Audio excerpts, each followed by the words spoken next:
ఎంసెట్ స్ట్రెస్సా? టెస్టానిక్.ai ని ట్రై చేయండి. Free mock test, custom test, AI insights మరియు పర్ఫార్మెన్స్ ట్రాకింగ్ కూడా. Register now. సార్ సింపుల్ అడుగుతున్నాను సార్.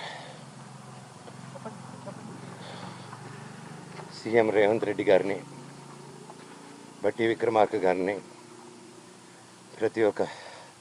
ప్రతి ఒక్కరిని, లీడర్స్ని, పోలీస్ డిపార్ట్మెంట్ని, కోర్టుల్ని, కలెక్టరేట్ని, హ్యూమన్ రైట్స్ని, ఇది అన్యాయం అండి. కోర్టు ఆర్డర్లతో వచ్చినా కూడా అలో చేయట్లేదు. గొడవ జరగలేదు, నా ఇంటికి వెళ్తుంటే నన్ను అలో చేయట్లేదు. సరే ఏంటో చెప్పండి, అంతే అడుగుతున్నాను. నాకు సిఐ గారు, ఏసీపీ గారు నన్ను ఎందుకు ఈరోజు అలో చేయలేదని మాత్రం నాకు ఒక లెటర్ ఇస్తే నేను వెళ్ళి జడ్జికి పెట్టుకుంటాను. సార్, హైకోర్టులో మీరు ఇచ్చింది నన్ను పంపిరంట, లోవర్ కోర్టులో ఇచ్చింది పంపిరంట, మీరు బైండ్ ఓవర్ ఇచ్చింది నాకు వర్తిస్తుంది, విష్ణుకి వర్తించిందంట. విష్ణుకి 25 మంది సెక్యూరిటీ వాళ్ళు పెట్టుకోవచ్చు సార్, మేము ఎలా అడుగుతాం అంటున్నారు. ఆ వీడియోలన్నీ నా సెల్ ఫోన్లో ఉన్నాయి. నా సెల్ ఫోన్లో తీస్తుంటే వాళ్ళని వచ్చి లాక్కుంటున్నారు.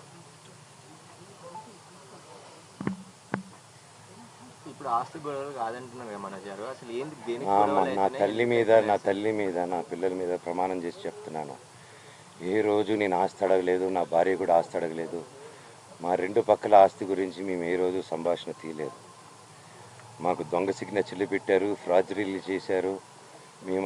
మేము ఫ్రాజరీ కేసులు కూడా వేయలేదు. మేము వాళ్ళ కర్మకు వాళ్ళు పోతారు, కర్మ సిద్ధాంతాన్ని నమ్ముకొని ఉంటాం. అర్థమైందండి? కుళ్ళు అండి, చిన్నప్పటి నుంచి నేనంటే కుళ్ళు. నా జుట్టు విష్ణు చేతికి వెళ్ళాలి, నా జుట్టు వాడు మనోజ్ జుట్టు నా చేతికి కావాలి నాయన అంటే, సరే బిడ్డ వాడి జుట్టు నీకు ఇస్తారని మాటిచ్చారు. అంతకు మించి నేను అది ఇవ్వట్లేదు. క్యాంపస్ అడిగాను, చేసే మనీ స్విండలింగ్ గురించి అడిగాను, ఆ డబ్బు విష్ణు చేసే దొంగతనాల గురించి అడిగాను, పిల్లల దగ్గర దోచుకునే దాని గురించి అడిగాను, లోకల్ ప్రజలను దోచుకునేది అడిగాను, ప్రూఫ్లు హ్యాండ్ ఓవర్ చేశాను.